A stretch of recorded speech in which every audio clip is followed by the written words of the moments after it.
Hello students, स्वागत है आपका आज ट्यूटोरियल में। स्टूडेंट्स, ये वीडियो कक्षा 8वीं के गणित का वीडियो है। इस वीडियो में हम परिमेय तथा अपरिमेय संख्याएं इस पाठ का प्रश्न संग्रह 1.2 देखेंगे। स्टूडेंट्स, ये वीडियो परिमेय तथा अपरिमेय संख्याएं इस पाठ का दूसरा वीडियो है। तो स्टूडेंट्स, हमने अपने पिछले वीडियो में परिमेय तथा अपरिमेय संख्याएं का परिचय देखे थे। हमने देखा था कि परिमेय संख्याएं कौन सी संख्याएं को हम परिमेय संख्या कहते हैं, ठीक है। इसके अलावा हमने प्राकृतिक संख्याएं, पूर्ण संख्याएं, पूर्णांक संख्याएं और परिमेय संख्याएं देखा था, ठीक है स्टूडेंट्स। उसके बाद हमने देखा था कि कैसे परिमेय संख्याओं को संख्या रेखा पर निरूपित करते हैं, ठीक है। तो स्टूडेंट्स, इस वीडियो में हम क्या देखेंगे? इस वीडियो में हम प्रश्न संग्रह 1.2 के लिए परिमेय संख्याओं में क्रम संबंध देखेंगे। क्रम संबंध मतलब हम उनकी तुलना करेंगे कि कौन सी परिमेय संख्या है, कौन सी परिमेय संख्या से बड़ी होती है चाहे छोटी होती है, या कौन कौन सी परिमेय संख्याएं बराबर होती है, ठीक है स्टूडेंट्स। तो हम जानते हैं कि संख्या रेखा पर संख्या के प्रत्येक युग्म में बाईं ओर की संख्या दाईं ओर की संख्या से छोटी होती है, ठीक है। अगर यहाँ पर बात की जाए, यहाँ पर इस संख्या रेखा पर बात की जाए तो यहाँ पे जो 2 है -2, और मैं ये 2 को लेता हूँ, ठीक है। आप बताएं स्टूडेंट्स, कौन सी संख्या है दोनों संख्या में से बड़ी संख्या है, ठीक है। तो उसके लिए यहाँ पर आपको क्या दिया गया है कि बाईं ओर की संख्या है दाईं ओर की संख्या से छोटी होती है, ठीक है। बाईं ओर की संख्या स्टूडेंट्स, ये दोनों में से संख्या कौन सी संख्या बाईं ओर है? यहाँ पे -2 जो है वो बाईं ओर की संख्या है, ठीक है। और दाहिने ओर पे कौन है? दाहिने ओर पे यहाँ पर 2 है, ठीक है स्टूडेंट्स। दाहिने ओर पे यहाँ पे कौन आ रहा है? यहाँ पे 2 आ रहा है, ठीक है। तो ये जो संख्याएं हैं, ठीक है, -2 बाईं ओर है, +2 दाहिनी ओर है, तो हमेशा दाहिनी ओर की जो संख्या होती है वो बाईं ओर की संख्या से बड़ी होती है। तो यहाँ पे -2 और 2 में से कौन सी संख्या बड़ी है? 2, ठीक है स्टूडेंट्स। अगर मैं -2 को 0 के साथ लेता हूँ तो यहाँ पे बाईं ओर कौन है? -2, और दाहिनी ओर कौन है? 0, तो यहाँ पे 0 ही -2 से बड़ा होगा, ठीक है स्टूडेंट्स। अगर मैं -1 और -2 लेता हूँ तो भी ये दोनों में से बाईं ओर कौन है? -2, और दाहिने ओर कौन है? -1, तो ये दोनों में से बड़ी संख्या कौन सी होगी स्टूडेंट्स? -1, ठीक है। अब अगर मैं संख्या लेता हूँ -3 और -2, तो यहाँ पे बाईं ओर कौन आ रहा है दोनों में? ये दोनों में बाईं ओर -3 आ रहा है, ठीक है। और दाहिनी ओर कौन आ रहा है स्टूडेंट्स? यहाँ पे दाहिनी ओर -2 आ रहा है। तो ये दोनों संख्या में से -3 और -2 में से -2 जो है वो बड़ी संख्या है, क्योंकि ये जो है वो संख्या रेखा पर -3 से दाहिनी ओर पर है, ठीक है स्टूडेंट्स। तो आपको ये जो पहली लाइन दी गई है कि हम जानते हैं कि संख्या रेखा पर संख्या के प्रत्येक युग्म में बाईं ओर की संख्या दाईं ओर की संख्या से छोटी होती है, ठीक है। बाईं ओर की जो भी संख्याएं होंगी वो दाहिनी ओर से छोटी होंगी, ठीक है। उसी प्रकार परिमेय संख्या के अंश तथा हर को एक ही शून्येतर संख्या से गुणा करें तो संख्या वही प्राप्त होती है, या तो वही मिलती है या उसका मान नहीं बदलता, ठीक है। आपको दिया गया कि a/b ये एक संख्या है जिसमें a अंश है और b हर है, ठीक है, परिमेय संख्या। तो अगर मैं a और b को किसी सेम संख्या से गुणा करता हूँ, ठीक है, जैसे कि k से गुणा किया तो ka/kb, और k शून्य संख्या नहीं होना चाहिए, ठीक है, शून्येतर संख्या होना चाहिए, मतलब वह शून्य नहीं होना चाहिए, ठीक है। तो यहाँ पर जो हमें आंसर मिलेगा ka/kb वो हमेशा ka और kb के बराबर होगा, ठीक है स्टूडेंट्स। इसका मान कभी भी बदलता नहीं है, ठीक है। अब यहाँ पर देखो क्या दिखाया गया, संख्या 5/4 और संख्या 2/3 में क्रम संबंध निश्चित कीजिए। हमें क्रम संबंध बताना है कि कौन सी बड़ी संख्या और कौन सी छोटी संख्या है, ठीक है स्टूडेंट्स। तो यहाँ पे स्टूडेंट्स मैंने उससे पहले आपको एक टेबल बनाया है, ठीक है। ये टेबल आप समझ लीजिए कि ये टेबल में मैंने आपको क्या समझाने की कोशिश की गई है, ठीक है। तो यहाँ पे मैंने आपको बताया है कि यहाँ पे जो पॉजिटिव नंबर होते हैं, जो नंबर, अगर एक नंबर धनात्मक संख्या है मतलब प्लस में है +5, और एक नंबर ऋणात्मक संख्या है -6, तो दोनों में से बड़ा संख्या कौन सा स्टूडेंट्स? तो यहाँ पे हमेशा जो धनात्मक संख्या होगी प्लस वाली वो संख्या हमेशा बड़ी होगी, ठीक है। तो यहाँ पर देखो मैंने लिखा है ग्रेटर नंबर कौन सा होगा, मतलब बड़ी संख्या कौन सी होगी?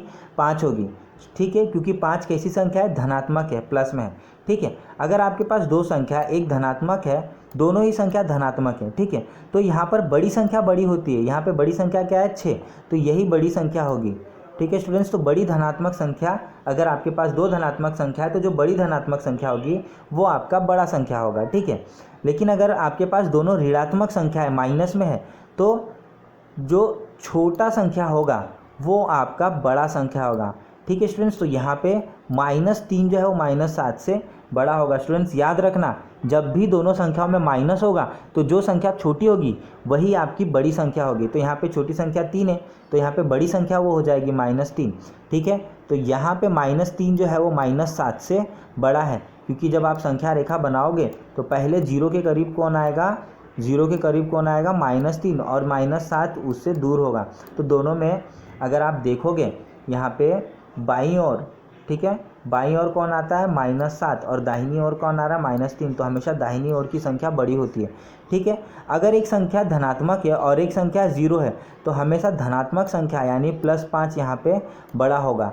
ठीक है स्टूडेंट्स, यहाँ पर अगर एक संख्या ऋणात्मक है और एक संख्या 0 है तो हमेशा 0 बड़ा होगा। ठीक है स्टूडेंट्स, तो स्टूडेंट्स आते पेज नंबर 2 पे। पेज नंबर 2 पे आपको क्या दिया गया है, 5/4 और 2/3 में क्रम संबंध आप निश्चित कीजिए।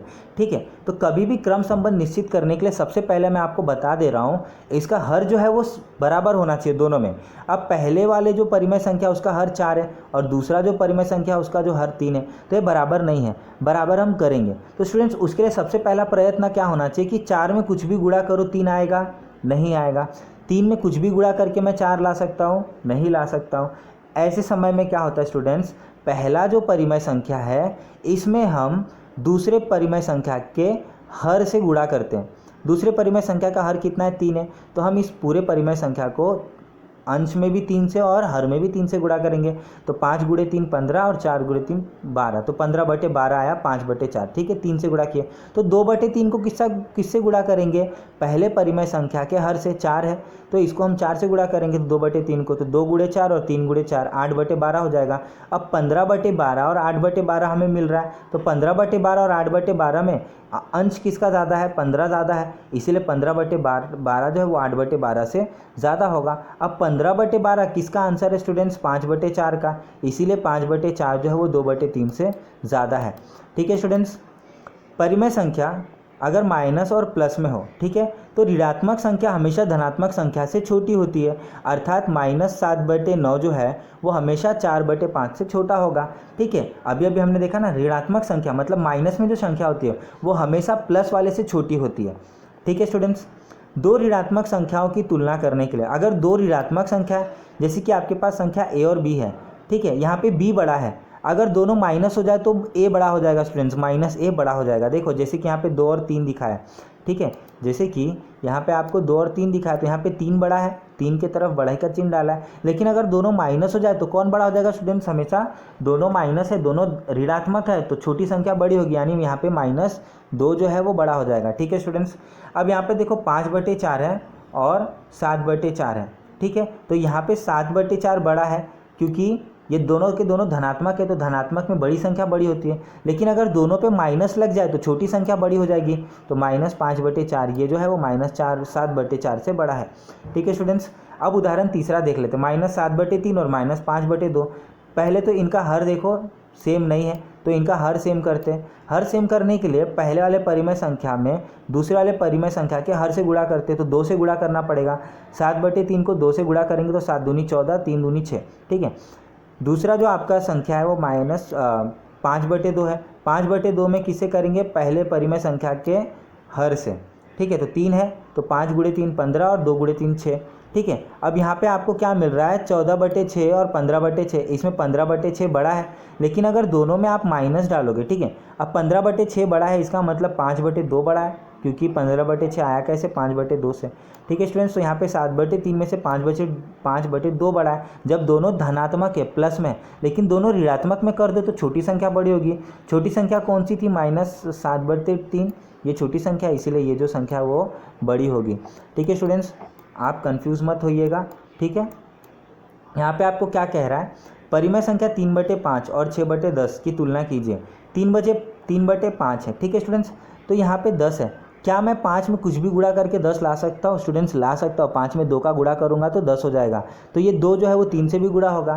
हर और अंश में हमें दोनों में गुणा करना है, तो 3 गुणे 2 6 हो गया, 5 गुणे 2 10 सेम हो गया। हर सेम हो गया तो दूसरे वाले परिमेय संख्या में गुणा करने की कोई ज़रूरत नहीं, ठीक है। तो 3/5 में 2 से गुणा किया तो 6/10 आया, मतलब 6/10 के बराबर आ रहा है दूसरे परिमेय संख्या के। इसका मतलब 3/5 और 6/10 ये दोनों बराबर संख्या है। स्टूडेंट्स मैंने अभी अभी यहाँ पे बताया था, ठीक है। a/b को किसी संख्या से आप गुणा करोगे सेम संख्या से, तो जो आपको प्राप्त होगा परिमेय संख्या वो भी पहले वाले परिमेय संख्या के बराबर ही होगा, ठीक है स्टूडेंट्स।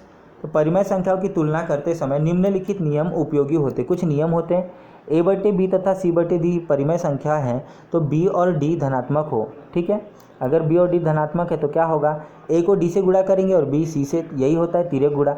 अगर a गुणे d करते हैं और b गुणे c से छोटा आता है, मतलब a को d से गुणा करने पर जो भी संख्या प्राप्त हो रही है वो b को c से गुणा करने पर जो संख्या प्राप्त हो रही है उससे छोटी है।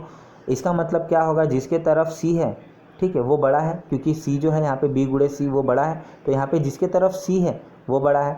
अगर दोनों बराबर आ रहा है गुणा करने पर तो दोनों ही परिमेय संख्या बराबर है।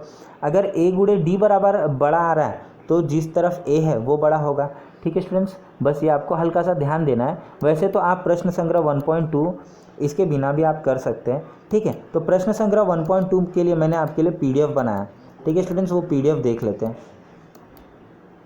प्रश्न संग्रह 1.2 निम्नलिखित संख्याओं में क्रम संबंध निश्चित कीजिए, ठीक है। अब देखो -7 और -2 है, दोनों ही ऋणात्मक संख्या है, माइनस में है, तो माइनस में छोटी संख्या बड़ी होती है, इसीलिए -7 जो है वो -2 से छोटी संख्या है, तो -2 यह बड़ी संख्या और हमने यहाँ पे इस तरीके से दर्शाया, ठीक है। 0 और -9/5 में कौन सी संख्या बड़ी होगी स्टूडेंट्स, एक 0 है और एक ऋणात्मक है। मैंने आपको कहा है हमेशा 0 जो है वो बड़ी संख्या होगी, ठीक है, इसीलिए 0 को हमने दिखाया है बड़ी संख्या, ठीक है। 8/7 और 0 ये दोनों में से बड़ी संख्या कौन सी होगी, तो इनमें से 8/7 ये बड़ी संख्या होगी, क्योंकि 0 और धनात्मक मतलब प्लस में अगर 0 पॉइंट में भी आंसर होगा स्टूडेंट्स, 0 दशमलव में भी आंसर होगा तो भी तो वो 0 से ज़्यादा होगा।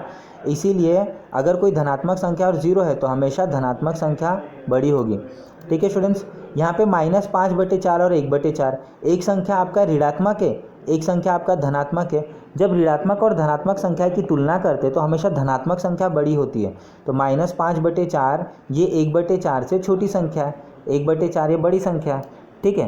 पांचवा जो सवाल है 40/29 और 141/29, ठीक है, ये दोनों में से दोनों का हर बराबर है, दोनों ही धनात्मक संख्या है, तो किसका अंश बड़ा है स्टूडेंट्स, यहाँ पे दूसरे वाले परिमेय संख्या का अंश बड़ा है, मतलब 141/29 ये बड़ी परिमेय संख्या है, इसलिए हमने इसको दिखा दिया यह बड़ी है, ठीक है। छठवां जो सवाल है स्टूडेंट्स वो है -17/20 -13/20। अब दोनों ही ऋणात्मक है और दोनों का हर बराबर है, ठीक है, हर बराबर है तो हर हमें बराबर करने की कोई ज़रूरत नहीं, ठीक है। अब ये दोनों के दोनों ऋणात्मक संख्या है, ऋणात्मक मतलब माइनस, तो माइनस में छोटी संख्या बड़ी होती है, यहाँ पे छोटी संख्या है 13, इसीलिए -13/20 जो है वो आपकी बड़ी संख्या है, ठीक है स्टूडेंट्स। सातवां सवाल है 15/12 और 7/16, ठीक है।